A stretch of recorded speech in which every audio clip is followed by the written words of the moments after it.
আসসালামু আলাইকুম ভাই ও বোনেরা, আপনারা কেমন আছেন? আশা করি আল্লাহর রহমতে ভালো আছেন, আমরাও ভালো আছি। দেখুন, আজকে আমরা ছোট ইলিশ মাছ দিয়ে সস ইলিশ বানাবো। কিভাবে বানাই, আমরা মাছগুলো সুন্দর করে ধুয়ে কেটে নিয়েছি। দেখুন, এখন পেঁয়াজও কেটে নিয়েছি, কাঁচামরিচ কেটে নিয়েছি। এখন আমরা মাছে লবণ হলুদ মেখে নিচ্ছি। লবণ হলুদ মেখে মাছ রান্না করবেন, মাছের কালারটা অসাধারণ হবে, খেতেও অনেক মজা হবে।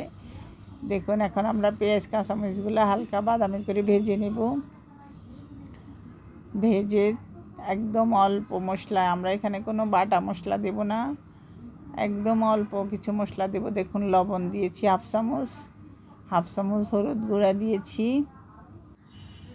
দেখুন, আমরা হাফ চামচ মরিচ দিয়ে দিচ্ছি, আমি হাতে করে দিচ্ছি, আপনারা চামচ দিয়ে দিয়েন।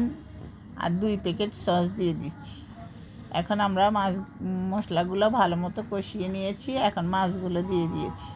মাছগুলো আমরা 2 মিনিট এভাবে ভাজবো মশলার সাথে। ভেজে তারপর আমরা একটু ঝোল দিয়ে দেব। দেখুন, আমরা ভেজে নিয়েছি, এখন একটু ঝোল দিয়ে দিয়েছি, দিয়ে আমরা ঢাকনা দিয়ে রেখে দেবো। আর কোনো পানি ইউজ করবো না, যেটুকু দিয়েছি এইটুকুতেই আমাদের মাছ রান্না হয়ে যাবে। চুলা একদম কমিয়ে রাখবো, প্রায় 20 মিনিটের মতো আমরা চুলা কমিয়ে এভাবে বসিয়ে রেখেছি।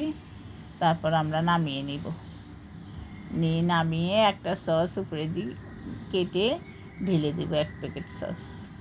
তাইলে আমাদের রান্নাটা কমপ্লিট হয়ে যাবে। দেখুন, আমাদের রান্নাটা অনেকটাই হয়ে এসেছে।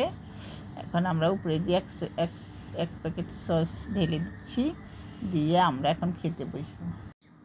বিসমিল্লাহির রহমানির রহিম। খুব মজা হয়েছে, এত অসাধারণ হয়েছে, দুর্দান্ত হয়েছে। আপনারা এভাবে রান্না করে খাবেন।